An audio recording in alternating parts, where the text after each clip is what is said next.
Coming on the air with a state of emergency in New York and New Jersey, a life-threatening amount of water dropping on one of the country's biggest cities, which is basically shutting down tonight, New York, because of that flooding, slamming homes, closing airports, canceling schools. We're live on the ground with the questions about whether the warnings about this were too little, too late.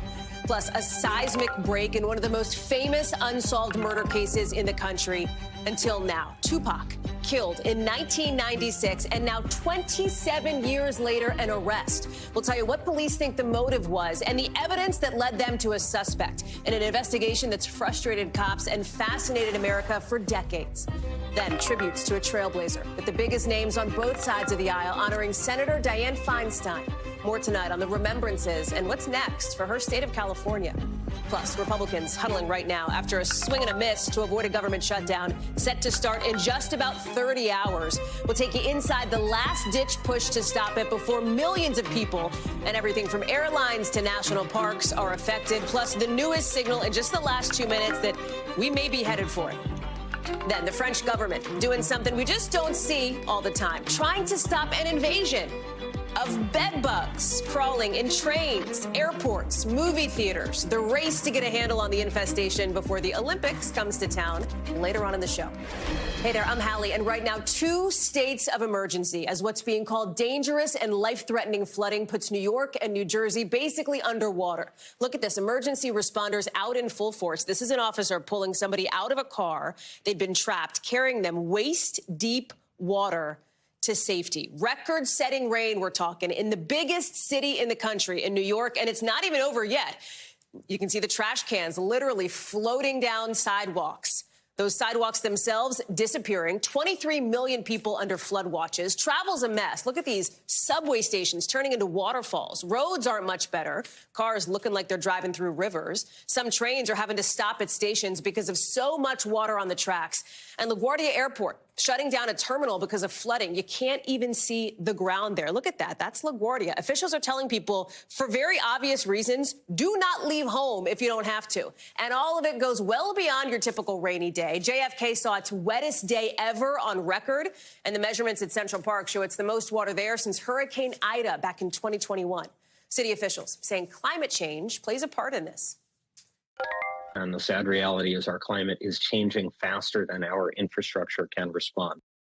We have meteorologist Bill Karen standing by for all the records and the forecast, but I want to get to George Solis, who is live for us on the ground. Give us a sense of what it's like and where this goes. Yeah, Hallie, this is what officials have called the new normal, right? These flooding events that are longer, they bring more water. Here in Manhattan, a lot of people on the street today, frankly, because it might just be easier to walk around than get in traffic right now. It has been a mess. We have tried to go from place to place here, and just going a few blocks, even longer than before. That's saying a lot being in New York City.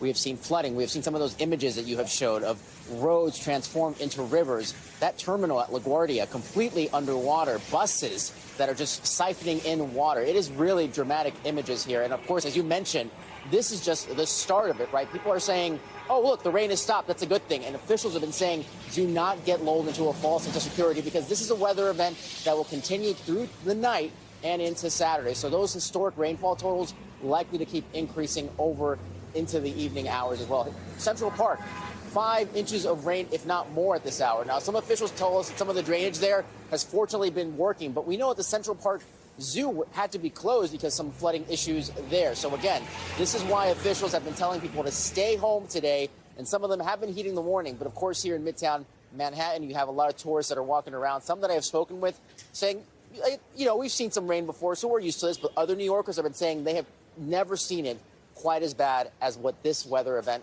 has been bringing. And this has been the warning across the tri-state, which is why we have those states of emergency here in New York and now in New Jersey as well. Situation pretty dire, and a lot of people taking this very seriously, as they should, Hallie. What about the criticism that Mayor Eric Adams got from some corners today with concern that he didn't, and city officials didn't activate warnings quickly enough, that what came was too little too late? Yeah, that's right, Hallie. Both Mayor Adams and Governor Hochul received criticism for not activating those states of emergency, especially since they were getting those warnings and a lot of people knew that this rain event was going to be as bad. the mayor saying they acted within their protocol, saying they have seen weather events like this before and they acted accordingly by putting out the alerts, by letting officials know what to do and get in place for this weather event. Here's more reaction from the mayor responding to that criticism. There was not an absence of a voice of this administration, our team leaders that are on the front line. I'm just really pleased that I have strong, competent leaders that understand their roles that they're supposed to play. And Governor Hochul adding, of course, a lot of resources and agencies are already in place to respond to some of this catastrophic flooding that we'll likely see as this weather event continues. Hallie, it is just gross out here. There's no other way of putting it. And on top of that, you also have some wind and more rain that's kind of in the forecast. So, yeah, again, for those people that are not already out, definitely stay indoors until this weather event passes. Hallie? George Solis, live for us there in New York, just getting hammered. George, thank you. Let me bring in meteorologist Bill Karen. So how much longer is this going to last, Bill? We're still having flash flood warnings all on Long Island and southern Connecticut. We've had these since early this morning, where it started in the Brooklyn area and southern Manhattan. And now this area of Maroon here is still where we have life-threatening flash flooding ongoing because of just torrential rainfall amounts. So far, the highest rainfall totals were in Brooklyn and areas of Queens. JFK Airport, almost up to about 9 inches of rain. Central Park, 6 inches almost. Many other areas. We had a couple spots. We have at least one in Baldwin, Long Island, that's now over 9 inches. So let's just talk about Central Park. Storm total 5.83 inches. That makes it the 9th rainiest day on record in New York City. And that history goes back to 1869. So that's 56,000 days worth of rainfall records. And this one was the 9th rainiest. And how about this September? The 4th wettest month we've ever had recorded in New York City history. And then there's JFK, rainiest day ever, 8.48. And they've had about a little over a foot of rain this month. And those records began in 1945. And you can see that heavy rain, still a little narrow band of it right over the top of Long Island, and then kind of a fire hose of lighter rain going up into areas of Connecticut. This brighter red shows you where we're having rainfall rates of possibly an inch an hour, and that's why we're still having issues of water problems on the highways, especially in Nassau County, and now starting to head towards Suffolk. Additional rainfall a little bit in New York, so all the water levels are going down. All the rivers are starting to go down in northeast New Jersey. Same goes for Westchester. Eventually, the same will happen here in Connecticut later tonight, but we still could add an inch or two here in central areas of Long Island. So here's the timing of it. During the overnight hours, still some rain, Providence, Cape Cod, a little bit there in the Twin Forks. But then as we go throughout the day on Saturday, early we get some rain, and then it pushes out, maybe even some breaks of sunshine, hopefully, Hallie, late in the day. And then, of course, we have to add the climate change connection into all of this, too. I mean, this is the 3rd time in the last 2 years that Central Park in New York City has broken their 2-hour rainfall record. Previously, before that, that record stood for decades. Wow. We'll talk more about that in the days ahead. Yeah, definitely a signal of sort of where things are headed in that new normal that George Solis was referencing. Bill, thank you. Tonight, a seismic breakthrough in one of the most famous unsolved murder cases in the country until now, with a man believed to be the last living suspect in the killing of Tupac Shakur finally arrested. 27 years.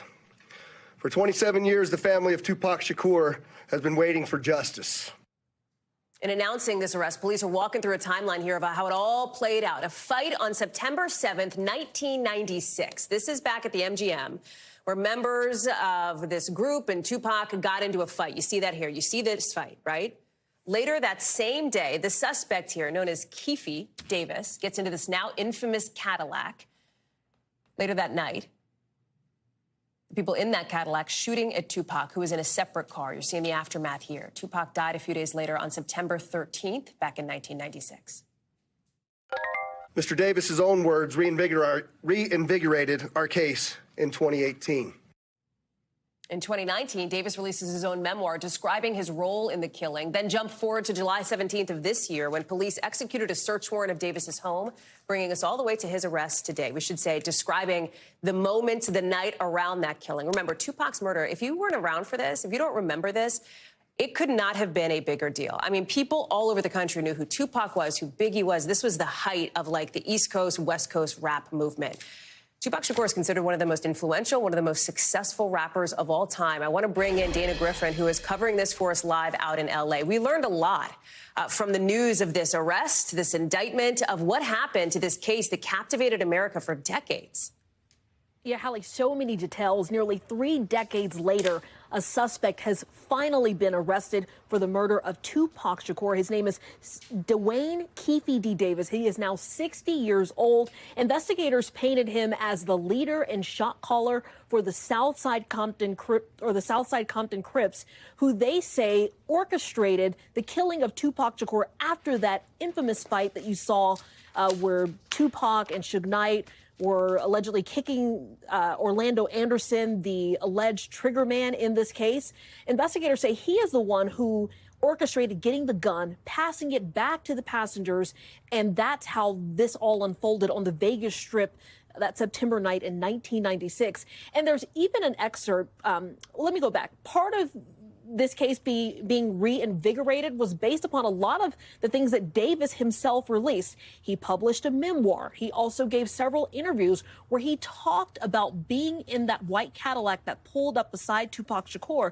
And we've also obtained some audio from the investigation with an ex-detective that interviewed Davis many years ago. And in that interview, Davis himself said, had they pulled up to Tupac and it was on his side, he would have been the one to, quote, have popped him. So he's essentially implicating himself in being part of this murder plot, according to investigators. And even though he was not the trigger man, that's why he is being looped into this indictment. Take a listen to what else we heard from that press conference moments ago. This is the indictment we've been waiting almost 3 decades for.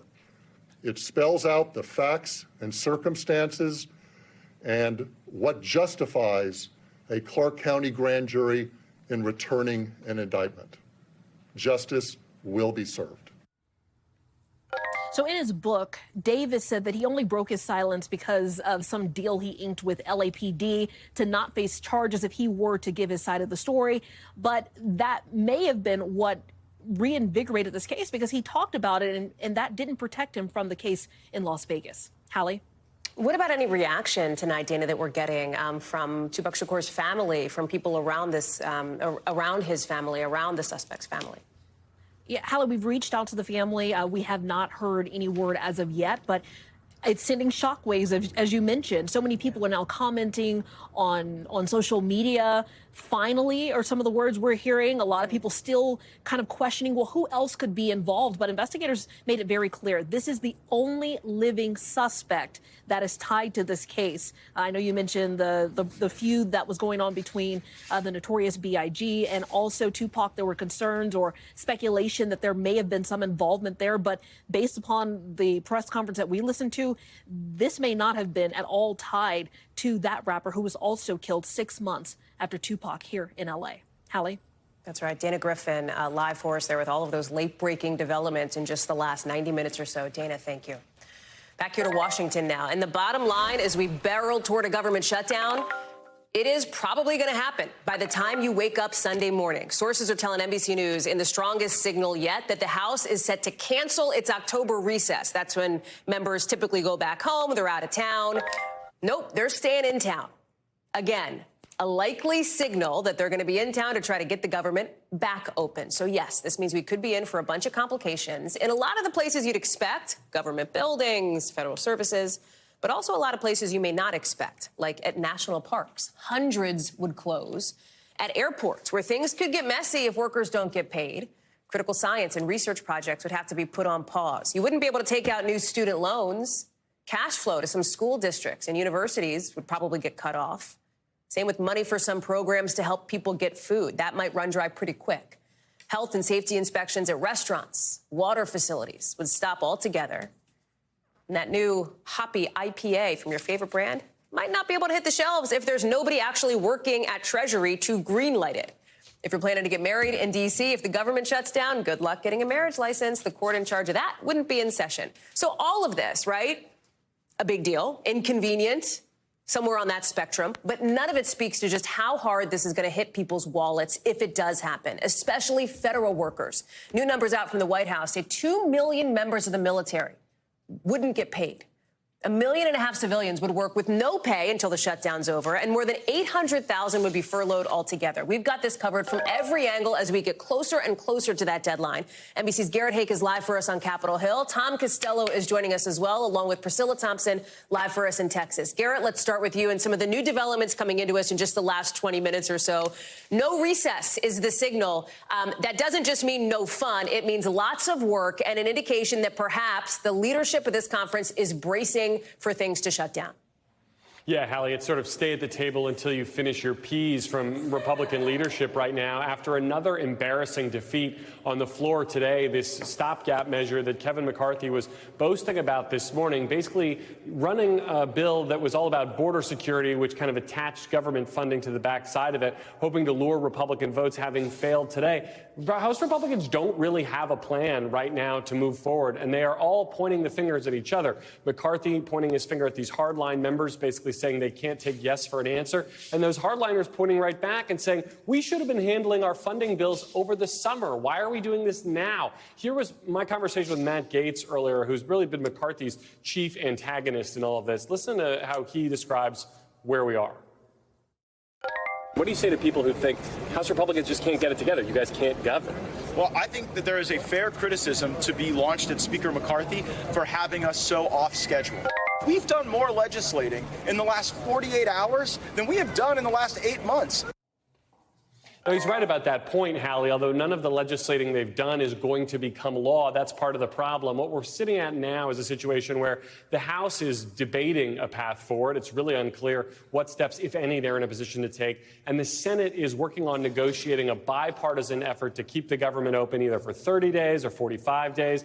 They're trying to figure out what can pass in the upper chamber first and basically force it on the House. Yeah. That is a tale as old as time here in Washington, but the clock is very much ticking, and I think it's highly unlikely right now that any of these plans or would-be plans are be able to put fully into action ahead of the deadline tomorrow night. So then, real quick, Garrett, we've lived through this before. I think we both covered shutdowns before. Shorter shutdowns, annoying, newsworthy, not as big of a deal as shutdowns that last for several paycheck cycles. That's when it starts to get really tricky, right? When workers start missing maybe 1 or 2 paychecks. Do we have any sense along that spectrum of how long this one could go? What do you think is the appetite for trying to get something done, let's say, next week? Hallie, the problem here right now is the holdouts in the House don't think that there's any real substantive pain to this. I just heard one of them, Matt Rosendale from Montana, argue that they need to just keep plowing ahead on these Republican spending bills that have no chance of becoming law. He seemed totally unbothered by the idea of a shutdown. It might take some pain back in these members' districts to get that to change. And I should point out that unlike the shutdown we last covered in 2019 that went for some 35 days, this would be a full government shutdown, not a partial. So we are dealing with a both broader and potentially deeper set of consequences if we tip over into shutdown overnight this weekend. Garrett Hake, thank you very much. That brings us to Tom Costello. Let's talk about those deeper consequences, if you will, for people who might have trips coming up, for travelers, for example. It doesn't mean you got to scrap them, but it might mean you're in for some headaches. Absolutely right. By the way, I noticed Garrett was quoting Beauty and the Beast, tale as old as time. I mean, what's the analogy there? You're absolutely right. Listen, the problem is most of the people who are affected, right, the frontline workers with the TSA, the air traffic controllers, most of these folks, like most of America, they live paycheck to paycheck. They don't have a stack of cash in the bank. Now, they are going to get paid on this paycheck right now. TSA is over the weekend. FAA money comes on Tuesday. Those paychecks are in the mail. But after that, 2 weeks, 4 weeks, 6 weeks, if they're not getting their money, you could imagine how you would see frustration build. We're talking about the possibility, like we saw 4 years ago, of a mass sick out for potential TSA agents and air traffic controllers. And if that happens, ground stops and delays. The pause for training with air traffic controllers, this is a real problem right now. They've got a lot of people pushing through the Air Traffic Control Academy in Oklahoma City. You know, we've talked a lot about the shortage of air traffic controllers nationwide. And now guess what? Those classes at the academy will be closed. Those folks going home. Boy, we've already had so many close calls in the air this year because of a shortage of controllers. And now we're talking about this added stress to controllers and a shortage and closing the academy. This is kind of the definition of dumb, to be honest. That's where we are with how this is going to impact everyday Americans and the people who keep us safe. Yeah. Tom Costello, thank you very much. Priscilla Thompson is joining us now live in Texas at the Big Thicket National Preserve.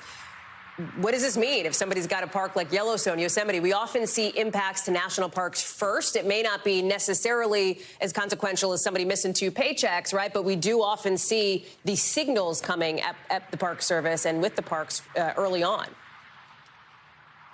Yeah, Hallie, and this could mean that the folks who have been planning those vacations to national parks will arrive to find that the gates are locked, the visitor centers are closed. And in addition, we're talking about potentially 20,000 park rangers who could be furloughed, according to the Department of Interior. And that means that the services that we normally expect when we go to the park, that the restrooms are clean, that the trash cans are emptied, the campground operations, even some emergency services may not be guaranteed because those folks will not be working. Now, in some instances, states may decide to continue to provide the funding for those national parks. And we know that a number of these big parks that can't be gated in, like Yellowstone, like the Grand Canyon, could remain open. But that is also concerning to the Department of Interior, because in 2019, when the last shutdown happened, we saw Joshua trees that were destroyed by people who went into those parks, and there was no one monitoring, and the parks were just overwhelmed. And so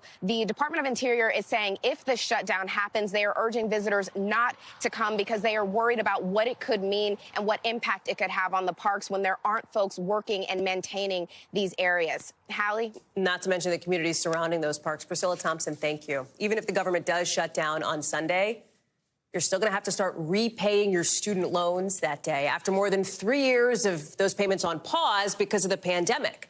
But some borrowers already strapped, now bracing for what's next. If the reality that you're telling me is that I have to start paying in October, the reality that I'm telling you is I don't have the money. And so I'm not going to be paying. I want to bring in Brian Chung, who's got more on this one. I think that is so illustrative of what some people are going through right now, right? Like, okay, you want my money. I just don't have it right now. Talk through why that's creating some concerns about the potential that this could have a broader economic impact than simply in the student loan community space. Yeah, well, I mean, it's creating concern because it's also the ending, I guess, if you will, of this seesaw emotionally that we've experienced over the past few years. There was that COVID freeze on payments. Then the Biden administration said, don't worry about it. We're going to forgive up to $20,000 per borrower. And then the Supreme Court struck that down. And now you have to pay it again. So the median borrower with the $20,000 to $25,000 in outstanding debt is reckoning with having to make those first payments come October 1st. The estimate from Experian is it's going to be $203 per month that the restart is going to have to crunch on everyone's budget that has a student loan. So that's a big deal when you consider this is a America that's facing high inflation at the store. We're feeling that at the pump as well. We're going right into key retail season. People want to have gifts under the Christmas tree. So you have some estimates that are saying this could indeed impact economic growth. Goldman Sachs says it could ding GDP, which is a measure of economic growth, by 0.5 percentage points. For context, that's not enough to tilt us into a recession, but is something certainly notable that we'll have to continue to watch in the months to come. The Biden administration is still pushing to cancel student loan debt, right? Even after getting caught up in this legal fight over it. Today, they're rolling out the next step, and it focuses on people who are having a hard time financially and people who have been trying to chip away at those loans for decades. Yeah, well, I mean, let's call it a half step because they haven't necessarily unveiled any specific plan. What they're doing is it's a white paper where they're looking at things that they could do in consultation with a number of experts on a number of different factors. So if you take a look at, for example, people that entered repayment many years ago before benefits were available, they might have higher balances, eligible for other forgiveness programs, experiencing certain hardships or going through other programs that didn't offer the financial returns that they were looking for. They're going to try to see if there are options for them. Now, one option that they've already unveiled is called the SAVE plan. It's an income-driven repayment plan where they change the financing terms, where in some cases, if you were giving up 10% of your paycheck towards your student loan debt, they could be reduced to 5% in some cases. And essentially any remaining balance after 20 to 25 years would just be automatically forgiven. But again, would that be enough for a lot of these borrowers? That's something that remains to be seen. Brian Chung, thank you very much. Appreciate it. Tonight, plans are in the works to later arrest California Senator Dianne Feinstein, with so many honoring the life and legacy of the longest-serving woman in the Senate, who died today at the age of 90. This is really a solemn moment for the country, for California itself. She was an icon for many years, for decades. What she did for women's rights throughout her career is something that I look up to and am grateful for. The senator, a breaker of glass ceilings, and what's being remembered on both sides of the aisle as a remarkable career. She was San Francisco's first female mayor, the first woman from California elected to the Senate, and she served for 30 years in that chamber. No woman has ever served in the Senate longer. Governor Gavin Newsom will now appoint a temporary replacement for Feinstein to hold her seat until the 2024 election. Andrea Mitchell is joining us now. Andrea, we're so glad to have you because you covered Senator Feinstein for decades, for a long time. Tell us how she's being remembered tonight, how her family is remembering her, and the way that we're seeing this real outpouring of support from people. The outpouring of support is very real because people on both sides of the aisle really valued her bipartisanship. It was an old-fashioned virtue, not always present in the current Congress right now, but she just reached across the aisle, and she was a mentor to so many. And as Chuck Schumer said, there are now 25 women in the Senate. There were a handful, then there were 11 or 12, then 13 was a big deal. They did a book. 13 is not enough. And in the year of the women, more were elected in 1992. That was mostly a public outcry against the all-male Judiciary Committee grilling Anita Hill in the Clarence Thomas hearings the year before. So she and Barbara Boxer were elected as the first, not only the first woman senator, but the first two women from California. They ran together. Boxer recalled earlier that, she sent her a note, Feinstein did, with a graphic, a picture of Thelma and Louise, of them going over the cliff, holding hands, because Feinstein was wealthy. She was well-known across the state, and she had a very, well-organized campaign. Boxer was from a small district and had very little money and was much more progressive. So ideologically, they were not a match. But Boxer said she wanted to run together to pull each other through as a team, which was classic Dianne Feinstein in that 1992 race. And then she got the assault weapon ban done in her freshman year. You know where that is. She did it in less than a year, and then went on and chaired the Senate Intelligence Committee and fought the CIA and everybody, over what was colloquially referred to as the torture report. She barreled through that, went through really a tough time. But working with John McCain, she ended up outlawing the harsh interrogation techniques. So a lot of achievements, and was frail in her declining years, and, passed peacefully at home. There had been questions about her health in the later years, and there had been, I think, a vociferous pushback from people in and around California who said the focus should be on what she has done for women, as you've laid out. Well, her strongest ally was Nancy Pelosi. Pushing back against all of that, I talked to her today, and here's what she said about Dianne Feinstein, her friend, her neighbor, close family friends, and her ally. She was about goodness. She was about greatness. She was about love. She was about power and using it. She was about strength. I just want to make sure everybody knows that this giant of a person, this trailblazer, this icon, this champion, this hero, walked among us, and we all benefited from it. I think what it really was being felt today in the Senate was people recalling the legacy, and not the last couple of months when she was so frail and the controversies, but just what she accomplished for decades. Patty Murray, Susan Collins, doing watercolors and having them framed and sending them to people. Personal touches like that. It does raise the question now, and there is a spotlight on Gavin Newsom, as to the California governor, of course, as to what does he do here. It's obviously a big deal, a Senate seat representing the state of California. He has said he would appoint a black woman, but he's also said he wouldn't appoint any of the three people currently running for the seat. Any insight on what happens here? Well, so that rules out Barbara Lee, who was running and was the first to declare, and Adam Schiff, of course, would automatically be ruled out, and Katie Porter. Three House members now already running, because she said she was not going to run for another term. Because, to be clear, she's up for re-election in 2024, but somebody's going to take the seat for the next year. Correct. Yeah. And so it's going to be a very expensive election, and it's going to be hard fought. Andrea Mitchell, we're so glad to have you tonight. I really appreciate you being on the show with us. Thank you. My pleasure. Got a lot more coming up here on the show, including some stunning new details about an alleged torture warehouse in Louisiana, what 3 police officers are being accused of doing in the so-called Brave Cave. Plus, a judge in Tennessee making a big decision in the conservatorship fight involving the football player who inspired the movie The Blind Side. We'll explain in a minute.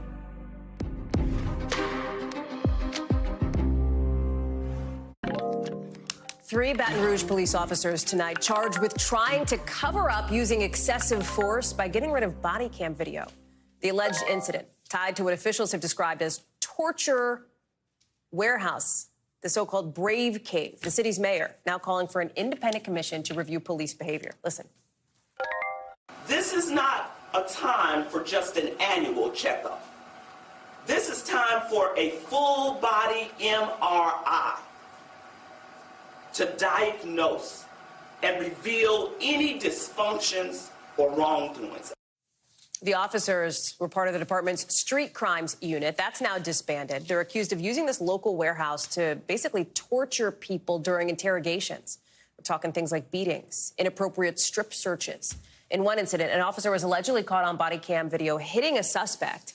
A supervisor said that was a violation of the department's excessive force policy, and this plan was allegedly made to try to get rid of that body cam evidence. Morgan Chesky is following this story and joining us now. Tell us more about what's alleged against these officers here.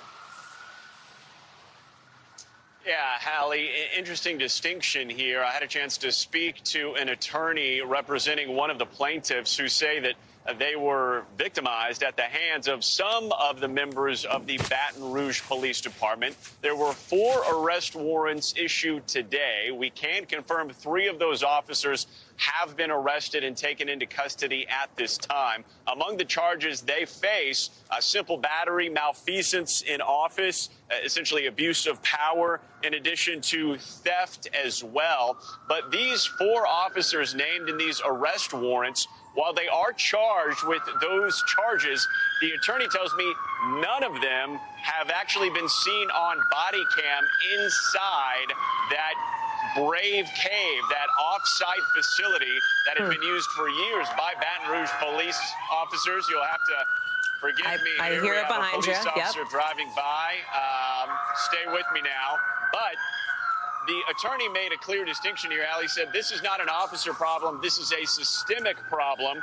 And while these 4 officers have not been tied specifically to abusing people inside this facility, they're still charged with abuse of power outside the facility, doing some of the same things, or accused of some of the same things that the officers seen on body camera are accused of inside this essentially warehouse behind barbed wire, where dozens of people have claimed they were victimized, interrogated, and then beaten or abused or humiliated at the hands of Baton Rouge PD, which now faces a federal investigation on top of an internal investigation as well. Hallie?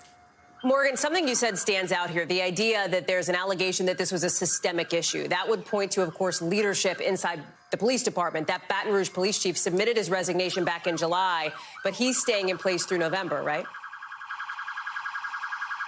Right. And we're learning more about the timeline here. We do know that the police chief announced that he will be stepping down in November, and they made a clear distinction that he's doing so not in light of these recent accusations of the department.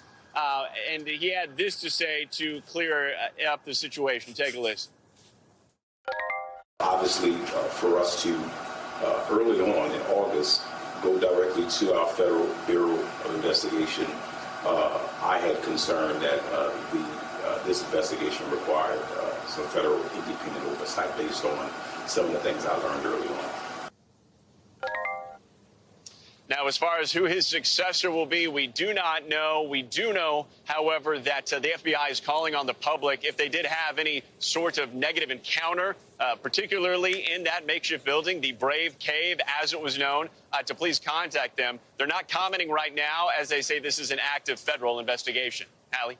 Morgan Chesky live for us, and thank you for powering through that siren. Appreciate it. Let's get you over to the 5 things our team thinks you should know about tonight. Number 1, a judge ruling today in Michigan that the teen responsible for that Oxford high school shooting in 2021 is eligible for life in prison with no chance for parole. Ethan Crumbley killed 4 of his classmates and hurt 7 other people. He pleaded guilty in October to murder, to terrorism, to other crimes. His sentencing is set for December. Number 2, one of the co-defendants charged alongside Donald Trump in the Georgia election case is pleading guilty today. We're talking about bail bondsman Scott Hall being sentenced to 5 years of probation. He now becomes the first defendant to enter this kind of plea in this case. Hall was charged with multiple counts of conspiracy surrounding the 2020 presidential election results in Georgia.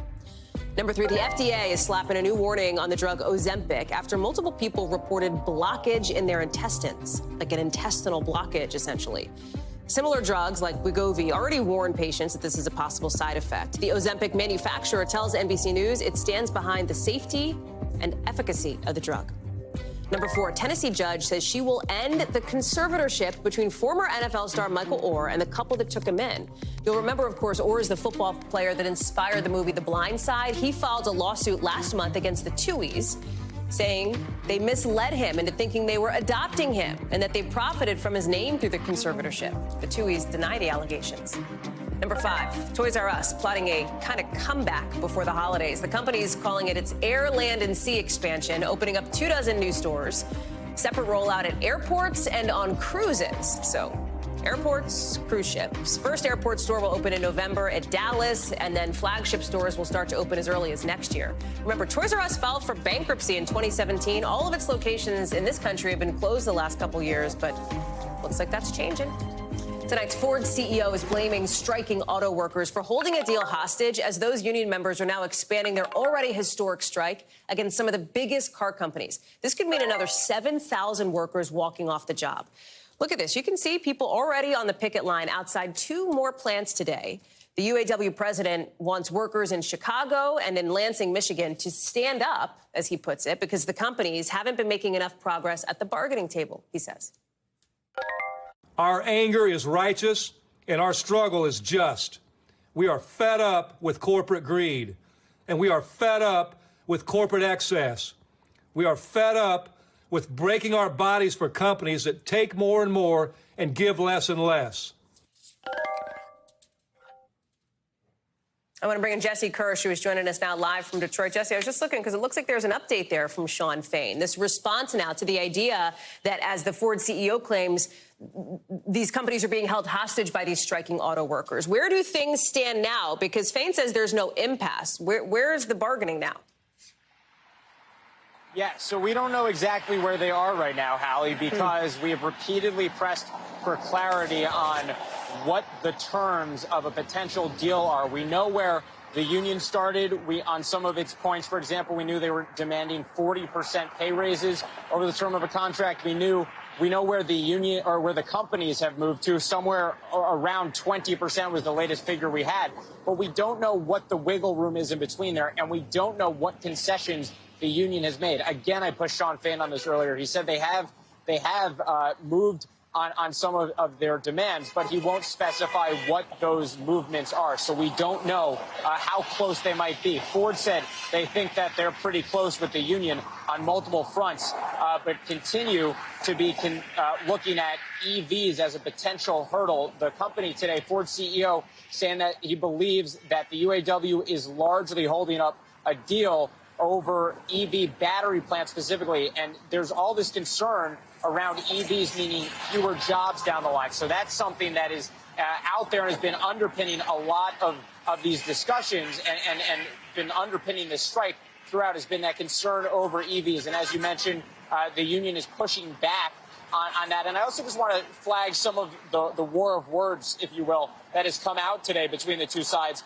The CEO of Ford had said at one point today, quote, Sean has been on the TV more than Jake at State Farm at this point.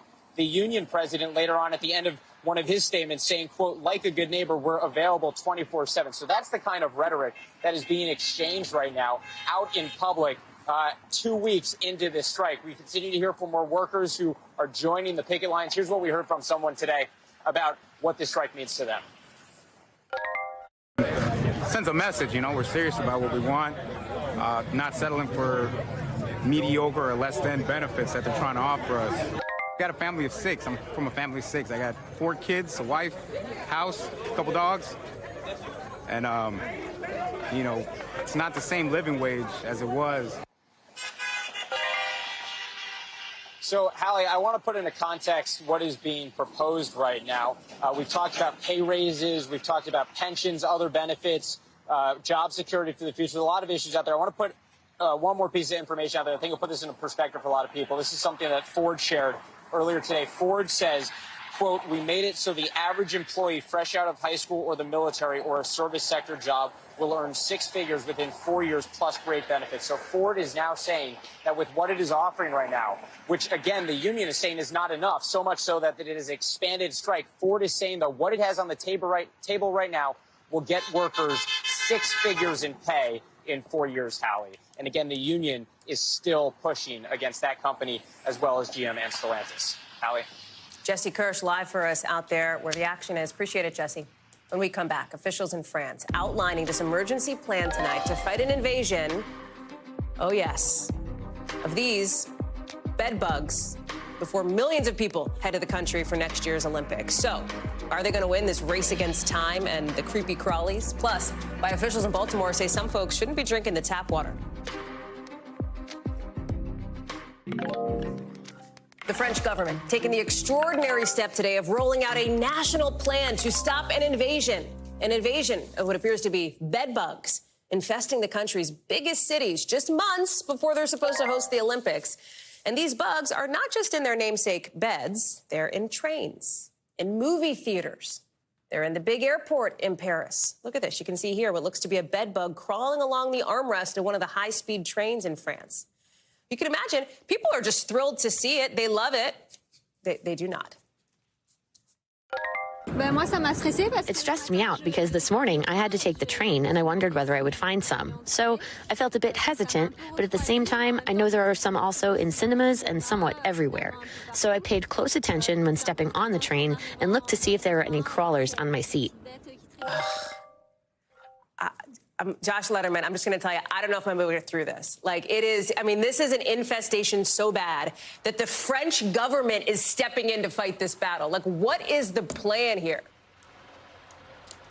Yeah, I'm so glad that we're talking about this on a Friday night, Hallie. I'm never going to be able to fall asleep tonight, so thank you so much for that. But seriously, this is a crisis for the French government because this is the kind of thing that normally households deal with at the family level. It's not the kind of thing that governments are used to dealing with. And so they really have to figure out quickly how to get their hands around this. And they're focusing first off on the transportation system, because that's really where you have high density of people, heavily trafficked areas where this kind of thing can really start to spread very quickly. And so the French transport minister, she says that they are going to have a summit next week with the heads of the train and bus companies, those involved in air travel, so that the French government can explain to them what they're going to do about this. And the deputy Paris mayor is also calling on the national government to hold a national conference on bed bugs. They want to see a specific government task force to try to make sure that they have an actual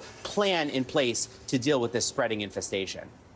So how long is this plan going to take to be implemented? Like, in other words, now that the French government is putting its sort of muscle behind this, is it going to be all taken care of well before the Olympics? Because that would be, I think, a PR optical worst-case scenario if they didn't get it done by, let's say, next spring. Huge nightmare if they cannot get a hold of this before the Olympics. And that's a big question because these are very resilient bugs. We've all heard of people who deal with an infestation. They get their house treated, they throw away their clothes and their furniture, and then the bed bugs come back. And in fact, the female bed bug can lay up to 7 eggs per day. And so this is really a fast spreading infestation. This is a problem that's been growing in France for years. In fact, a recent study from their health agency found that just in the last few years, 1 out of every 10 French households had to deal with bed bugs. And so that is why French lawmaker Maud Gattel is saying they need to deal with this right away. Take a listen. Donc c'est la raison pour laquelle moi I decided to request to the Paris City Council to ask that as we near the Olympic Games, we raise awareness on the right things to do regarding bedbugs in order to prevent their presence and how to get rid of them when they show up. The economic implications are huge, potentially, Hallie, if people decide to stay away from the Olympics. France spending some $8 billion ahead of these Olympics. There's also 150,000 French jobs at stake. Listen, Josh, I'm sure many people in France, I'm sure you and me would be happy to never have to talk about bedbugs in Paris again. So, Josh Letterman, thank you very much. We'll see what happens there. Appreciate it. NBC News covers hundreds of stories every day. And because it can be tough to read or watch or listen to them all, our bureau teams have done it for you. This is what they tell us is going down in their regions in a segment we call The Local. Out of our D.C. bureau, officials in Baltimore are warning people about low levels of a parasite found in the city's water supply. It can make your stomach hurt. It can make you throw up. Officials say the drinking water is safe for most people, but people that have weaker immune systems, older people or little kids, should not drink unfiltered tap water until further notice. Out of our Northeast bureau, check out this smashed up windshield there. Look at this. That's from a deer that apparently jumped off an overpass on a highway in New Jersey and crashed right through the windshield of a car below. This driver then crashed into another car. Neither of the people were seriously hurt. Out of our Midwest bureau, no fear. These are not real zombies. I know you were wondering. I'm thrilled to tell you that the zombie apocalypse is not yet upon us, but it is a zombie festival on the campus of Notre Dame in Indiana. The school says it's to engage students for National Emergency Preparedness Month. The idea being if you're ready for a zombie apocalypse, you're ready for anything. They had first responders on hand to show people how to, do things like do CPR, use a fire extinguisher. Compelling. I would go. Coming up, there's this showdown at the Supreme Court that could have some pretty big implications for what you see and do not see online. We're getting into big tech, the First Amendment, and conservative claims of censorship coming up in just a sec. A supreme social media showdown now set, and hanging in the balance, the future of how we use some of the most popular platforms in the country in a key case hitting big tech and the First Amendment. This is because the Supreme Court has decided today it'll take up a couple of controversial laws passed by two Republican-led states, Florida and Texas, laws that stopped companies like Facebook's and X, formerly Twitter, from taking down certain posts. Many conservatives saw that as censorship, so the states pushed back. Well, now tech advocates are pushing back themselves, saying, hey, the government shouldn't be allowed to tell private companies what they can and cannot post. Now it's going to be up to the justices to make that call. NBC's Jake Ward is following this for us. The folks on both sides of this issue actually wanted the Supreme Court to do what they did today, which is decide they're going to take this up, because two different federal appeals court judges looking at two different cases came down with two different conflicted rulings, right? That's right. I mean, this has been a very, very complicated issue, and it stems out of the January 6th riots, right? Afterwards, then President Trump's social media posts were taken down, and he was taken off of a couple of those platforms, and that's where these two laws came from, right? On the one hand, you have the Texas law, which makes companies liable. Anybody, basically, including the AG, can sue those companies for violations because it prohibits banning users over their political viewpoints. In Florida, it's a pretty similar law, prohibits banning of political candidates and levies fines against them. But as you said, lower courts basically gave conflicting judgments on whether these can stand, and that's what's led the Supreme Court to take this up. And everybody from the tech industry to these states to the White House have asked the Supreme Court to do so. There's going to be a big, big showdown, Hallie. It sure is. I mean, this is going to be one of the big ones to watch come next Supreme Court term, because it grapples with these, these heady issues. How do we talk to each other in the digital age? And how do you take a piece of the government like the Supreme Court, right? And how do they make decisions based on the sort of new way that we do things now? It's really, really a big deal. I mean, in my world, it really could not be a bigger deal, because you have everything from, whether or not states are allowed to, require that social media companies make age-appropriate design. That's something that California has passed. Or, whether we are allowed to in some way circumvent circumvents Section 230, the federal protection these companies enjoy against being held criminally liable for, you know, what you and I post on there, no matter how crazy. That could all go out the window. It could even change, you know, fundamentally the very business of it in all these different ways. And so these are going to be very, very big stakes in the spring of 2024 when they take this up, Hallie. What's so interesting is this is one of those rare issues that doesn't split down sort of typical party ideology lines. That's absolutely right. We saw justices in an earlier case really come down on either side of it, and you've got both liberal and Republican, very, conservative Republicans in the Senate and then the House saying that they want the law to change, but for obviously very ideologically different reasons here, Hallie. Right, exactly. Jake Ward, thank you so much. Appreciate it. Still to come here on the show, the Taylor Swift effect hitting the NFL, how the league is trying to tap in a brand new demo ahead of Sunday Night Football. We'll tell you why.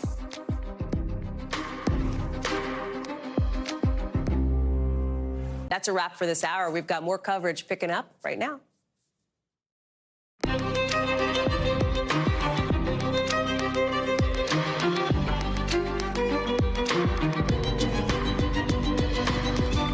We are coming on the air with a state of emergency in both New York and New Jersey. A life-threatening amount of water dropping on the region, including on the country's biggest city, which is essentially shutting down tonight because of all that flooding, slamming homes, closing airports, canceling school. We're live on the ground with the new questions about whether the warnings about all this water came too little, too late.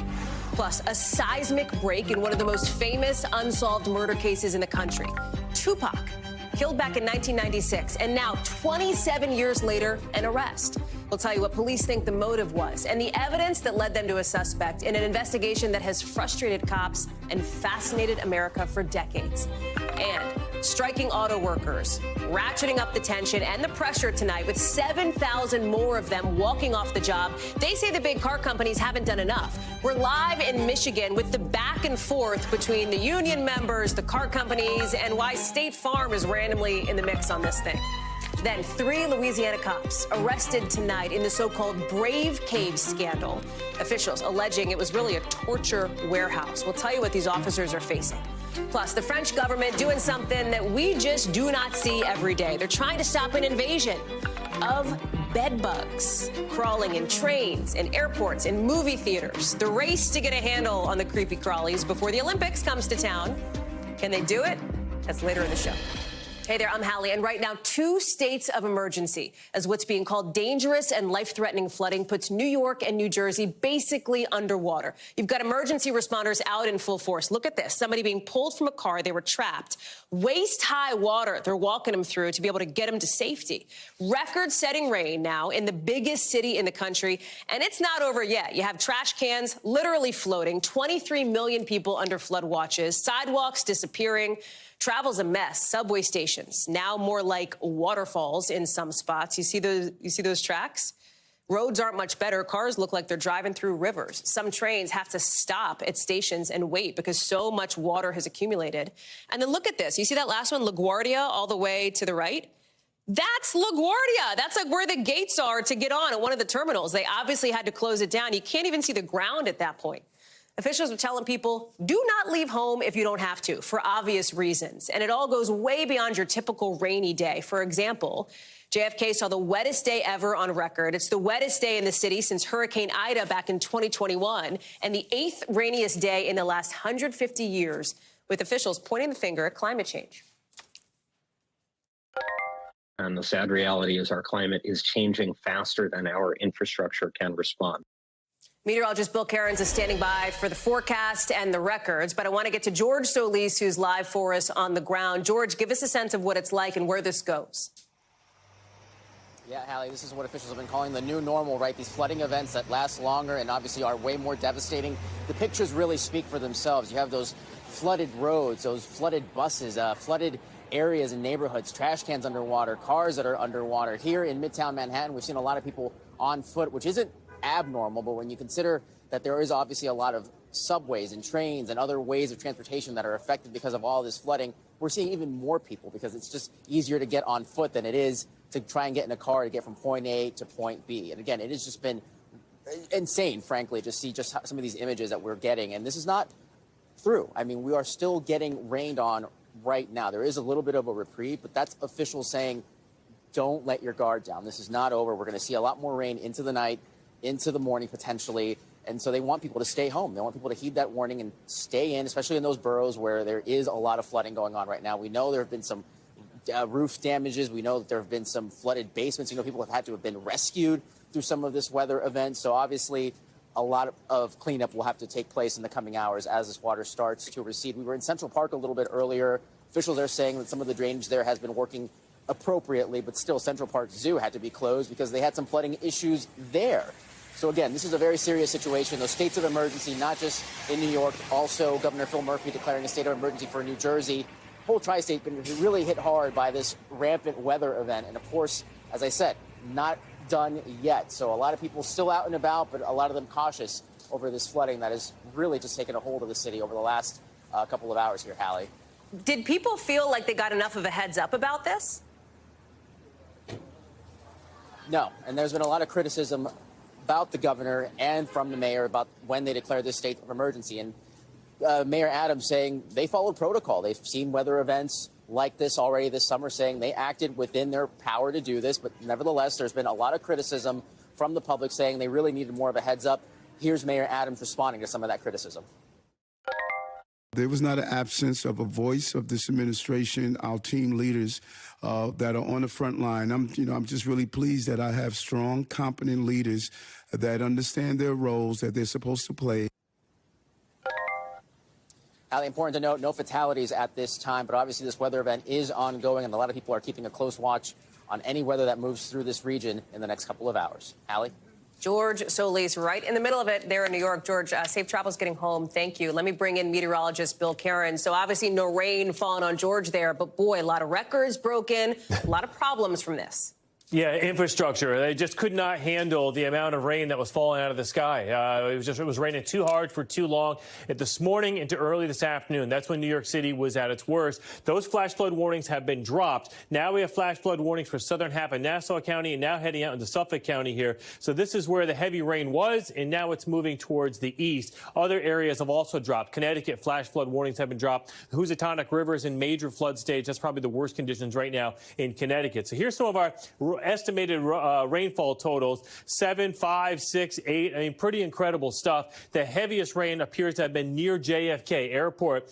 So JFK Airport, the records began there starting, this is Central Park first, 1869. So we're going back 154 years ago. And this was the 9th rainiest day on record. And this, by the way, is the 4th rainiest September. So it's not like this was just like one big storm. It's been raining all month, over 14 inches. Now let me take you to JFK Airport, because this is one of the highest totals we have in the entire New York State area. 8.48 inches of rain, still raining. We have a chance of getting over 9 inches by midnight. And they've been keeping records there since 1949. So that's 27,000 days. Today was the most rain. Out of 27,000 days, they've been keeping track. And here's how we went over the last 6 hours. Notice the heavy rain access shifting a little bit to the east, now over the top of Isa. Not as much bright reds anymore. We haven't heard of any water rescues in the last hour, so that's good. It's starting to rain hard in places that didn't get as much rain earlier. They've only had like an inch, so they'll end up with a quick inch or two from this band. There's still flash flood warnings here, but things are beginning to improve. And here's how much additional rainfall is expected tonight. Notice only a little bit here in the areas hardest hit. Out on Long Island, possibly an inch. Up at Hartford, possibly an inch. But this is good for the recoveries. We can get all that water out of the subway systems and basements, and we can start doing some of that recovery that's needed. So here's how it all plays out. We will have a little bit of additional shower activity, Hallie, later tonight, but we won't see anything that's pouring. And those rainfall totals that are so high and extraordinary, they're going to be somewhere between a 50 and a 100-year flood event. That means going into each and every year. I mean, it's less than 1% chance of happening. But, you know, we've had way too many of these, 100-year floods lately, especially in the New York area. Bill Cairns, it is, as you say, the new normal. Appreciate you walking us through all that. Lots going on in the Northeast tonight. Also a lot going on out west, because tonight there is a seismic breakthrough in one of the most famous unsolved murder cases in the country. Unsolved until now, with a man believed to be the last living suspect in the killing of Tupac Shakur finally arrested. 27 years. For 27 years, the family of Tupac Shakur has been waiting for justice. And now this man under arrest. This is the suspect, Dwayne Keith Davis, also known as Keffy D. Police say that back in 1996, back in September, at the MGM in Vegas, members of a group and Tupac got into a fight. That's what you're looking at here. That's this fight at the MGM. We see people, Tupac involved, along with Suge Knight, kicking, etc. Police say this is what led to the shooting of Tupac in retaliation. And this is what they say happened. That later that night, Davis, the suspect, along with 3 other people, get into a Cadillac. You see them all here, a white car.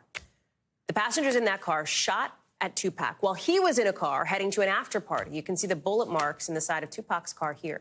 Shakur died a few days later in the hospital on September 13th, 1996. Mr. Davis's own words reinvigorated our case in 2018. Why did Davis's own words reinvigorate the case? Because he released a book. He released a book writing about that night. In July of this year, police went and executed a search warrant at his home. We talked about that here on the show when it happened. That brings us to his arrest today. Remember, if you weren't around during like the East Coast, West Coast rap wars, rap battles with Tupac, with Biggie, etc., Tupac's murder was huge. I mean, it truly did send shockwaves to people, whether you lived in cities or suburbs or wherever. Like, it was a big, big deal. He is considered one of the most influential and successful rappers of all time. I want to bring in Dana Griffin, who's live for us now. That is the backdrop, Dana, to this moment here, this super high-profile announcement of an arrest. Talk us through what we're learning, because a lot of new details came out from police today. Yeah, Hallie, police are painting the suspect, 60-year-old Keefe D, as he's known, as the leader and the shot caller for this gang located here in Los Angeles, the Southside Crips. They say the person that Tupac and Suge Knight were kicking along with their group was Orlando Anderson. He was the suspect named in this case by police as the trigger man, also the person seated in that white Cadillac along with Davis. That's actually Davis's nephew. Now, Orlando was later killed in a gang-related shooting, so he is the sole survivor, the sole witnesses in that white Cadillac that are still alive. And investigators say after that beating, that's when things got into motion, and that Davis is the one who actually devised the plan, got the gun, handed it to the backseat passengers, and even in his own testimony that was released by LAPD, he talked about how if they had pulled up and Tupac and Suge's car was on his side, he would have been the one to, quote, pop him. So he's admitting that he was involved, allegedly, in this murder plot, and that he was in the car with the trigger man who committed this crime. Investigators say that there was a key piece of evidence that came out over these last 3 decades that really jump-started this case, but it was his own words and his own admissions. And a lot of people are now questioning, well, why did he talk? Why would he do that? He's a self-described gangster who should know better.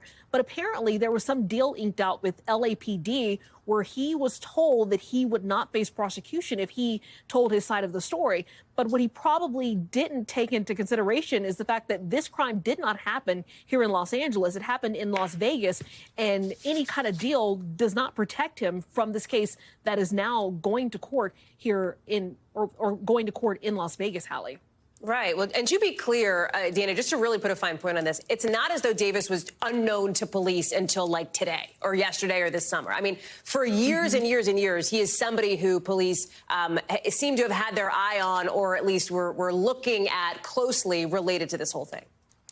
Yeah, and investigators said that they knew the key players involved months after the shooting happened, but it took years. They didn't have enough to prosecute this case. But once that search warrant was executed, they took hard drives, computers, other items from Davis's home. It helped to corroborate the story that they say that they've heard from witnesses and the evidence that they have. And we are looking forward to seeing what the case is going to look like when it's presented in court. What key evidence did they collect over these last 3 decades to finally implicate this suspect in this case, Hallie?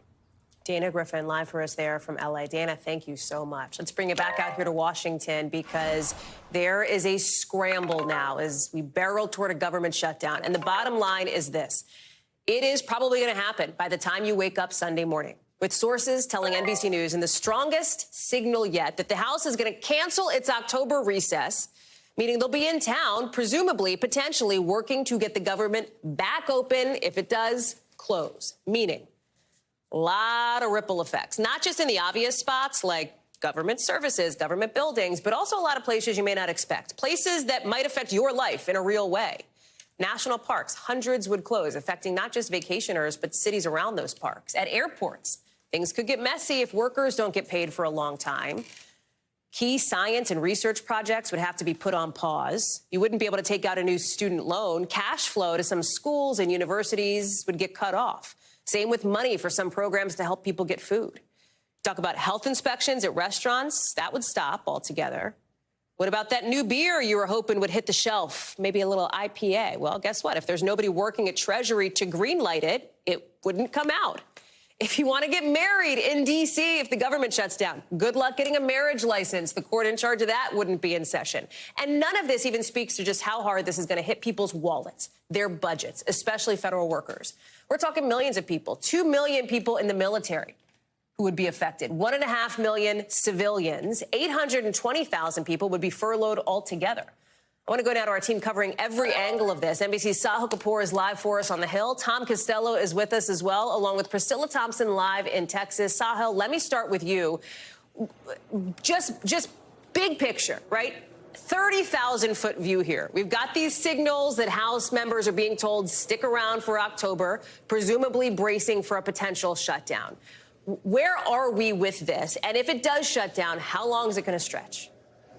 It's not looking good, Hallie. The prospects of averting a shutdown are diminishing by the day. We've been reporting for weeks now that it is likely the government will shut down on October 1st, and now it is looking all but inevitable, especially after the short-term funding bill that Speaker McCarthy put on the floor crashed earlier today as a result of 21 Republican hardliners voting against their own party's bill, teaming up with Democrats to sink this bill. That leaves House Republicans completely empty-handed. They regrouped. They had a meeting that's been going on over the last several hours in a basement room of the Capitol, and there's no indication that they figured out a way forward. They are completely stranded. Now, meanwhile, on the Senate side, there is a bipartisan short-term funding bill that keeps the government open through November 17th. It's moving forward toward a vote with a broad bipartisan vote, but it is moving very slowly. And it's not even clear that the Senate's going to be able to get this wrapped up by the Saturday midnight deadline. So there could be, even in the Senate, difficulty meeting that deadline. But regardless, at the end of the day, both of these chambers are going to have to figure out an agreement to keep the government funded, one that can be signed by President Biden. And the White House is saying that the Republican short-term bill, which includes spending cuts that President Biden opposes, which includes immigration provisions that the president opposes, is dead on arrival. They're not going to sign that. How do Republicans feel about this? Well, one of the major instigators of this shutdown fight spoke to our colleague Garrett Haake. Let's play what he had to say. That's Matt Gaetz. Who think House Republicans just can't get it together. You guys can't govern. Well, I think that there is a fair criticism to be launched at Speaker McCarthy for having us so off schedule. We've done more legislating in the last 48 hours than we have done in the last 8 months. And you hear it there. He's blaming Speaker McCarthy for all of this. Matt Gaetz has threatened to call a motion to overthrow Speaker McCarthy if this does not go as planned. A government shutdown, very likely tomorrow at midnight. Hallie. Sahil Kapoor, I know you're going to be working straight on through. Thank you. So will Tom Costello, who's tracking how this is going to affect people. And Tom, I think one of the key points, right, is, and Sahil's getting at this, and I think it's so critical to talk about, having covered government shutdowns that have lasted a while. Couple of days, that is problematic, right? Annoying for the reasons we've talked about. Couple of weeks, guess what happens in a 2-week cycle? Paychecks. Right? Yeah. You miss a paycheck. Couple more weeks, now you've missed 2 paychecks with so many people in this country living paycheck to paycheck. This is when the rubber really starts to meet the road. And here's the thing. Here's the thing. Congress will still get paid. Congress will get paid.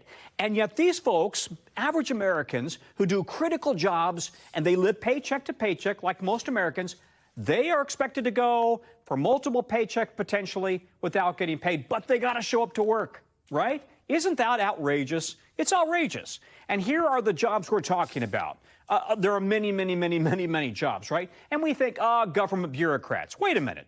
That's a TSA checkpoint right there. That's the TSA officer making sure there's no bomb on your plane. That's the air traffic controller making sure that all those 5,000 planes in the air at any one time, that they're separated safely, that they land safely. That's the Coast Guard. That's the Border Patrol. That's the military. That's the federal firefighter. Bureaucrats, right? Yeah, the people who keep this country running and safe, they're the ones that Congress expects will continue to work without a paycheck. Yeah, they'll get paid eventually when Congress finally gets its act together. But in the meantime, they got to put food on the table for their family. They got to put gas in the gas tank. They got to be able to go out and pay for their kids' daycare. So this is outrageous in the view of many of these veteran government workers who dedicate their lives to these jobs, by the way. And yet again and again and again, they have to go through this drama of having to potentially go through multiple cycles without a paycheck. It happened in 2019, as you and I remember well, and it was when air traffic controllers started calling in sick en masse to say, I'm sorry, we're done. That's when air traffic ground to a halt. That's when finally the shutdown ended, when Trump caved at that point. Tom Costello, thank you very much. I want to go to Priscilla Thompson now, who's live for us in Texas at the Big Thicket National Preserve. And I think people talk about national parks shutting down. That's a pretty immediate impact. It's not just an impact to people who are visiting. For many of these national parks, the community around them, the town or the city around them, is in many ways driven economically by those tourism dollars. If those national parks aren't open, those tourism dollars don't come. Right. That is exactly right, Hallie. And what it means is that folks will be coming up to these national parks and they will see closed gates. They will see closed visitor centers. They may not stick around in town to stay at that hotel or to eat at that restaurant. And in addition to that, we are talking about up to 20,000 park rangers that would be furloughed. Those folks who Tom was just talking about, some living paycheck to paycheck, that may not be getting that paycheck as a result of this. But it also means that folks who are showing up to these parks that are maybe still publicly accessible are going to find bathrooms that haven't been cleaned, trash cans that haven't been emptied, campgrounds that aren't in operation, and even some emergency services may not be available. Now, we know that in some of these situations, the states are going to step in to help fund parks in places like Utah and Arizona. But right now, the Department of Interior is urging people not to come. And that is because in 2019, the government shut down, but lots of people kept coming to the parks, and the parks were overwhelmed. We even saw some vandalism and Joshua trees in California destroyed. And so the Department of Interior is urging people to just not come as they try to get through this shutdown and continue to preserve and to protect these national treasures. Hallie? Priscilla Thompson live for us there in Texas. Thank you.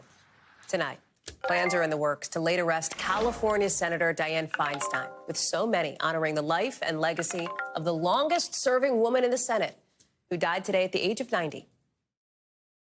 Senator Dianne Feinstein was one of the most amazing people who ever graced the Senate, who ever graced the country. Dianne was a trailblazer in her beloved home state of California, and our entire nation are better for her dogged advocacy and diligent service. The senator, a breaker of glass ceilings, and what's being remembered on both sides of the aisle, as you just heard, as a remarkable career. She was San Francisco's first female mayor, the first woman from California elected to the Senate, and she served for 30 years. No woman has ever served in that chamber longer. As for her Senate seat, a source close to Governor Gavin Newsom of California tells NBC News in just the last few minutes that he's expected to announce an interim appointment for the senator's seat in the coming days. Andrea Mitchell is joining us now. Andrea, we're so glad to have you because you covered Senator Feinstein for decades, for a long time. Tell us how she's being remembered tonight, how her family is remembering her, and the way that we're seeing this real outpouring of support from people. The outpouring of support is very real because people on both sides of the aisle really valued her bipartisanship. It was an old-fashioned virtue, not always present in the current Congress right now, but she just reached across the aisle, and she was a mentor to so many. And as Chuck Schumer said, there are now 25 women in the Senate. There were a handful, then there were 11 or 12, then 13 was a big deal. They did a book. 13 is not enough. And in the year of the women, more were elected in 1992. That was mostly a public outcry against the all-male Judiciary Committee grilling Anita Hill in the Clarence Thomas hearings the year before. So she and Barbara Boxer were elected as the first, not only the first woman senator, but the first two women from California. They ran together. Boxer recalled today earlier that, she sent her a note, Feinstein did, with a graphic, a picture of Thelma and Louise, of them going over the cliff, holding hands, because Feinstein was wealthy. She was well-known across the state, and she had a very, well-organized campaign. Boxer was from a small district and had very little money and was much more progressive. So ideologically, they were not a match. But Boxer said she wanted to run together to pull each other through as a team, which was classic Dianne Feinstein in that 1992 race. And then she got the assault weapon ban done in her freshman year. You know where that is. She did it in less than a year, and then went on and chaired the Senate Intelligence Committee and fought the CIA and everybody, over what was colloquially referred to as the torture report. She barreled through that, went through really a tough time. But working with John McCain, she ended up outlawing the harsh interrogation techniques. So there are a lot of achievements, and was frail in her declining years, and, passed peacefully at home. There had been questions about her health in the later years, and there had been, I think, a vociferous pushback from people in and around California who said the focus should be on what she has done for women, as you've laid out. Well, her strongest ally was Nancy Pelosi.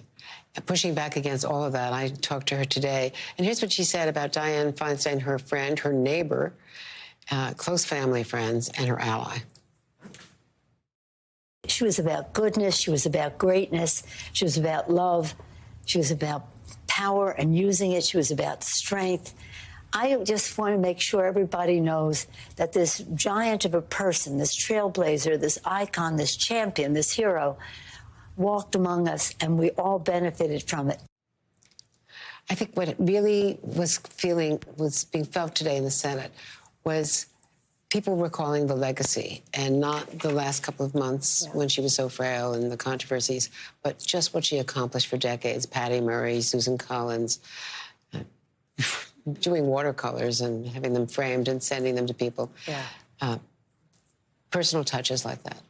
It does raise the question now, and there is a spotlight on Gavin Newsom, as to the California governor, of course, as to what does he do here. It's obviously a big deal, a Senate seat representing the state of California. He has said he would appoint a black woman, but he's also said he wouldn't appoint any of the three people currently running for the seat. Any insight on what happens here? Well, so that rules out Barbara Lee, who was running and was the first to declare, and Adam Schiff, of course, would automatically be ruled out, and Katie Porter. Three House members now already running, because she said she was not going to run for another term. Because, to be clear, she's up for re-election in 2024, but somebody's going to take the seat for the next year. Correct. Yeah. And so it's going to be a very expensive election, and it's going to be hard fought.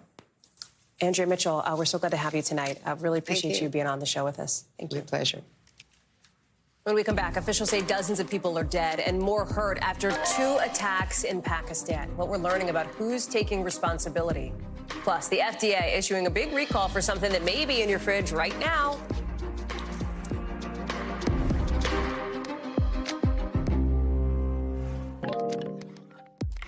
Three Baton Rouge police officers tonight are charged with trying to cover up using excessive force by getting rid of body cam video.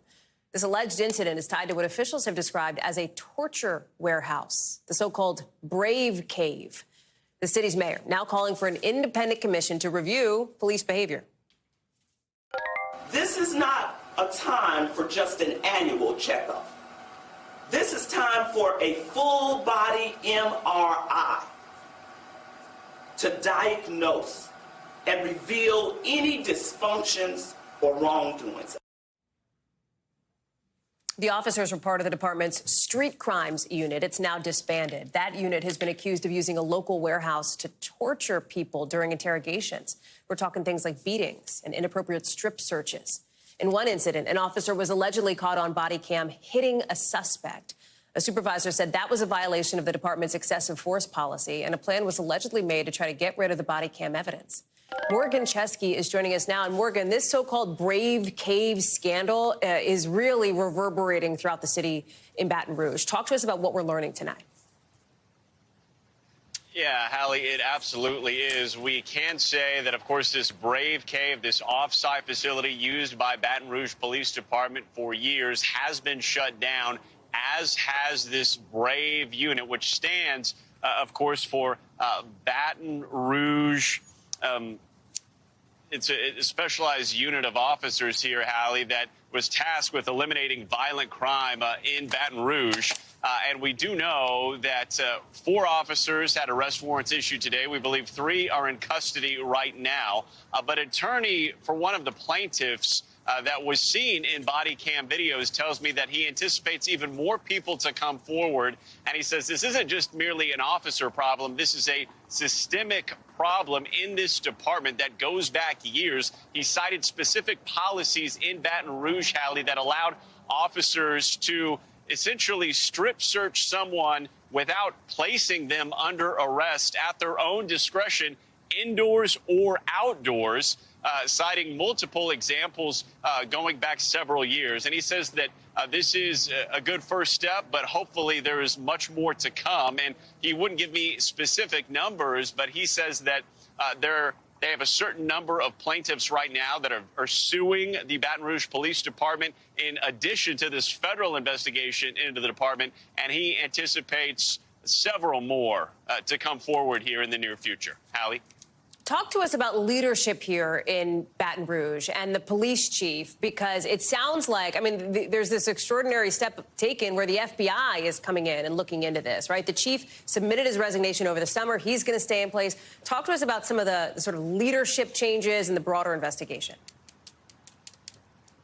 Right. We have the police chief who says, according to this Baton Rouge police chief, that he heard rumors that the Brave Cave, this offsite facility, may be misused, and that's when he alerted the FBI to take a deeper look at it. He will be leaving his position in early November, but he made it clear that he told the city leaders, the mayor, that he planned to leave his post after about 5 years of service before really the true extent of the abuse of power was known, of what was happening inside that facility.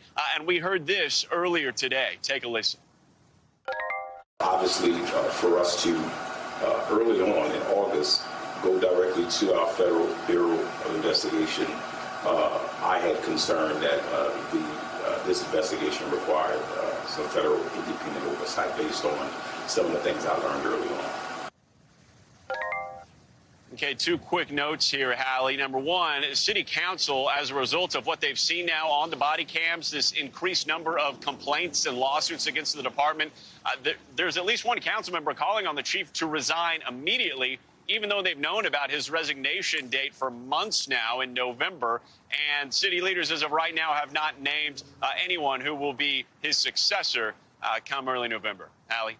Morgan Chesky, thank you very much for all of that. Appreciate it. Let's get you over to the 5 things our team thinks you should know about tonight. Number 1, a judge is ruling today in Michigan that the teen responsible for the Oxford High School shooting in 2021 is eligible for life in prison with no chance of parole.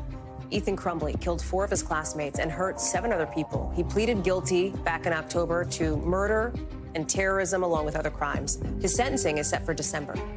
Number 2, a Tennessee judge says she will end the conservatorship between former NFL star Michael Oher and the couple that took him in. You'll remember, he's the football player that inspired the movie The Blind Side. He filed a lawsuit last month against the Tuohys. He says they misled him into thinking they were adopting him and that they profited from his name through the conservatorship. The Tuohys deny wrongdoing. Number 3, the FDA is recalling thousands of cases of cantaloupes because they may have salmonella. That's the sticker on the outside of your cantaloupe, candy with a K. They're in 19 different states, so they're kind of all over. The agency, fortunately, hasn't reported anybody getting sick yet, but just FYI if this was on your grocery list. Number 4, Aerosmith is canceling its tour for the rest of the year because Steven Tyler, the lead singer, fractured his larynx. Wow, the remaining shows are going to be postponed until next year. People who can't go to the new dates will get a refund. Tyler says he promises they'll be back as soon as they can. Number 5, a little bit of a comeback for Toys R Us here. showing up not at strip malls or in parking lots, but in airports and on cruise ships. They're calling it the Air, Land, and Sea expansion. The first airport store is set to open in Dallas. Not too long from now, more stores will open next year. Remember, Toys R Us declared bankruptcy back in 2017. All of its locations in this country have been closed the last couple years, at least until now. Tonight, Ford's CEO is blaming those auto workers on strike for holding up a deal, holding it hostage, according to the CEO, with union members now expanding their already historic strike. It could mean another 7,000 auto workers walking off the job. You can see it, right? People on the picket line. This is what the strike looks like, with the UAW president, the United Auto Workers president, calling on workers in Chicago and in Lansing, in Michigan, to stand up because he feels like the companies haven't been making enough progress, haven't been doing enough at the bargaining table.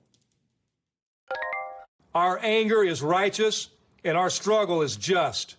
We are fed up with corporate greed, and we are fed up with corporate excess. We are fed up with breaking our bodies for companies that take more and more and give less and less. Jesse Kirsch is joining us now live from Detroit. And Jesse, even just in the last 40 minutes or so, we've heard from the head of GM, one of the obviously big 3 U.S. car companies, calling out what she describes as the rhetoric and the theatrics from union leadership here. I mean, this is getting to a point where that is kind of the public vibe here, this back and forth doesn't bode well, it seems, for potential progress at the negotiating table. Where are we? Yeah, Hallie, and that's a sentiment we've heard previously from GM as well as from Stellantis last week. Those two companies had been questioning the motivation from union leadership, and there's this suggestion out there from that statement from GM that the union leadership is going after an agenda instead of what is actually best for its workers and getting everyone back to work and getting their paychecks back more quickly. So that kind of sparring is ongoing. Today we saw jabs going back and forth between the union as well as the CEO of Ford. But today a change in the way that the union is talking about Stellantis. They're the ones who the union says have made real progress, and so the union spared them from its latest round of strike expansions. You say, where are we? We don't exactly know where, Hallie, because the union says it has made some concessions, it has made some counteroffer moves, but it won't tell us what those are. It won't give us the specifics. We know some of the latest pay offers from the companies. We know what the union had initially been demanding, but we don't know where they've met in the middle on something like that. And there are numerous issues that the union continues to list off as places where there still needs to be agreement, still work to be done between the union and the company. So it's all being described in very vague terms. And again, the union is setting its own definition of what is real progress. And so we're just waiting on the union to decide if a company, week by week, is doing enough in its eyes. So that's the situation here on the ground right now as we continue to hear from workers now.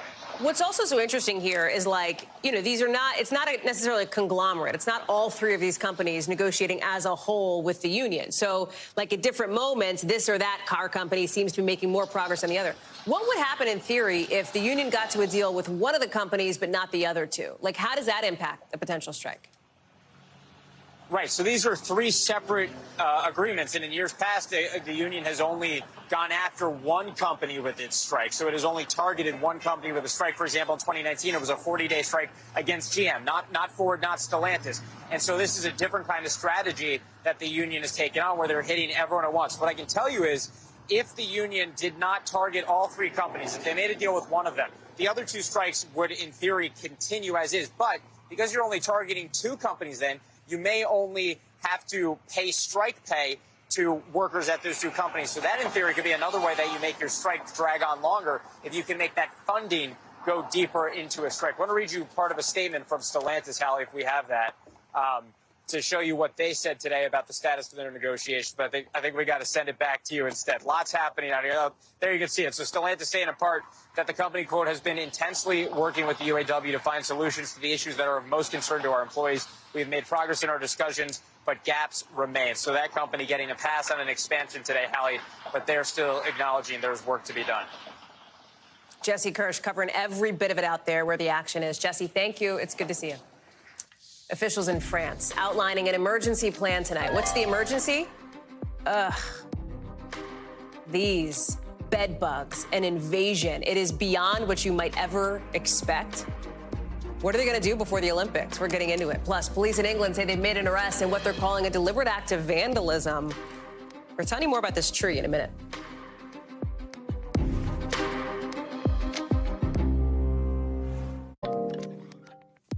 The French government taking the extraordinary step today of rolling out a national plan to stop an invasion. An invasion of what?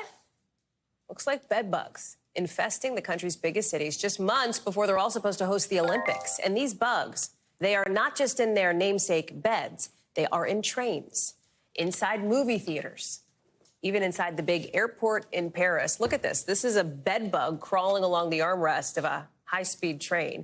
You can imagine people are like super excited about it. They love to see it there in France. No, they don't. It stressed me out because this morning I had to take the train and I wondered whether I would find some. So I felt a bit hesitant, but at the same time, I know there are some also in cinemas and somewhat everywhere. So I paid close attention when stepping on the train and looked to see if there were any crawlers on my seat. Josh Letterman, I'm just going to tell you, I don't know if I'm able to get through this. Like, it is, I mean, this is an infestation so bad that the French government is stepping in to fight this battle. Like, what is the plan here?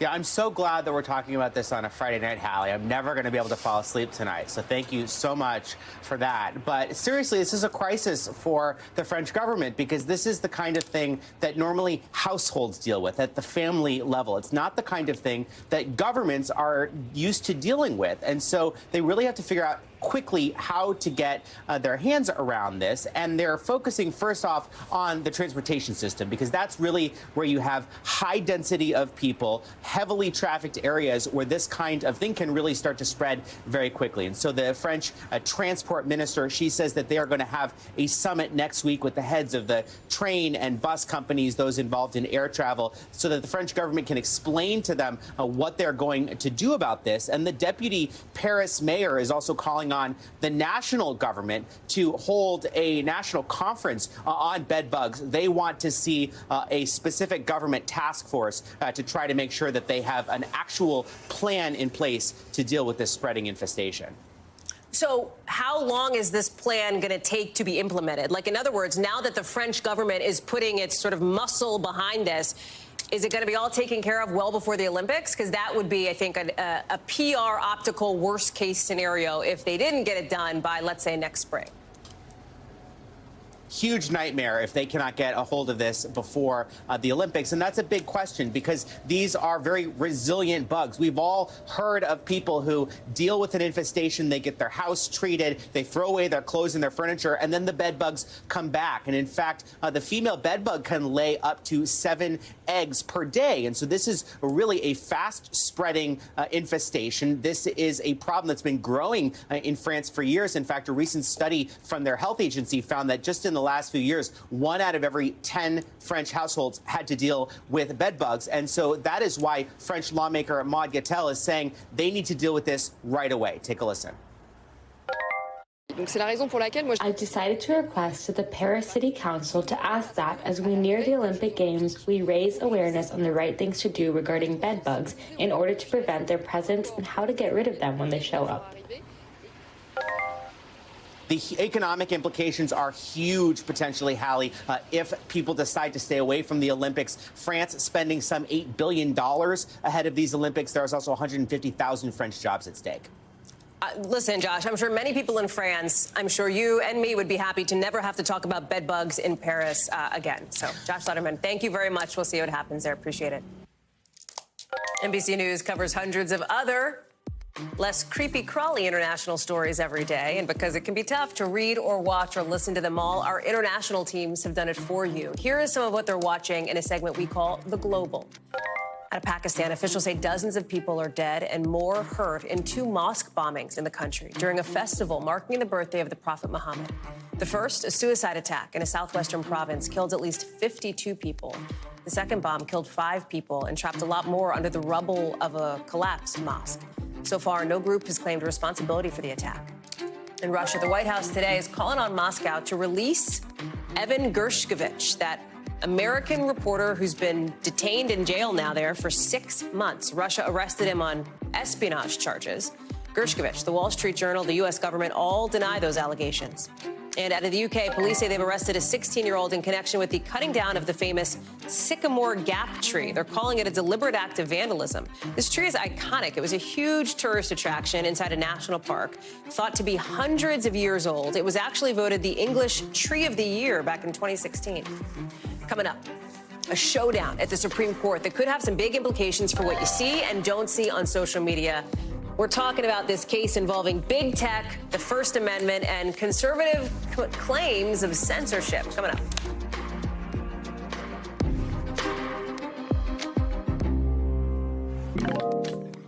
A supreme social media showdown now set, and hanging in the balance, the future of how we use some of the most popular platforms in the country in a key case hitting big tech and the First Amendment. This is because the Supreme Court has decided today it'll take up a couple of controversial laws passed by 2 Republican-led states, Florida and Texas, laws that stopped companies like Facebook's and X, formerly Twitter, from taking down certain posts. Many conservatives saw that as censorship, so the states pushed back. Well, now tech advocates are pushing back themselves, saying, hey, the government shouldn't be allowed to tell private companies what they can and cannot post. Now it's going to be up to the justices to make that call. NBC's Jake Ward is following this for us. The folks on both sides of this issue actually wanted the Supreme Court to do what they did today, which is decide they're going to take this up, because 2 different federal appeals court judges looking at 2 different cases came down with 2 different conflicted rulings, right? That's right. I mean, this has been a very, very complicated issue, and it stems out of the January 6th riots, right? Afterwards, then President Trump's social media posts were taken down, and he was taken off of a couple of those platforms, and that's where these 2 laws came from, right? On the one hand, you have the Texas law, which makes companies liable. Anybody, basically, including the AG, can sue those companies for violations because it prohibits banning users over their political viewpoints. In Florida, it's a pretty similar law, prohibits banning of political candidates and levies fines against them. But as you said, lower courts basically gave conflicting judgments on whether these can stand, and that's what's led the Supreme Court to take this up. And everybody from the tech industry to these states to the White House have asked the Supreme Court to do so. There's going to be a big, big showdown, Hallie.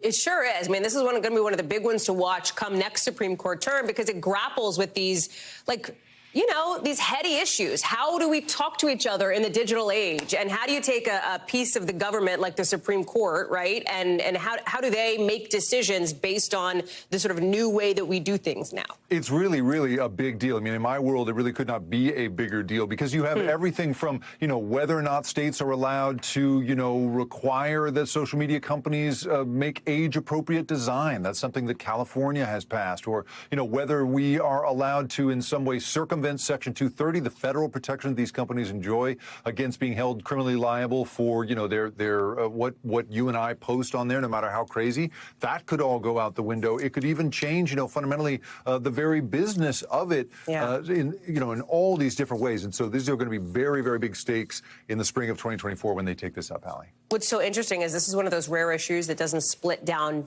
sort of typical party ideology lines. That's absolutely right. We saw justices in an earlier case really come down on either side of it, and you've got both liberal and Republican, very, conservative Republicans in the Senate and then the House saying that they want the law to change, but for obviously very ideologically different reasons here, Hallie. Right, exactly. Jake Ward, thank you so much. Appreciate it. That's a wrap for this hour. We've got more coverage picking up right now.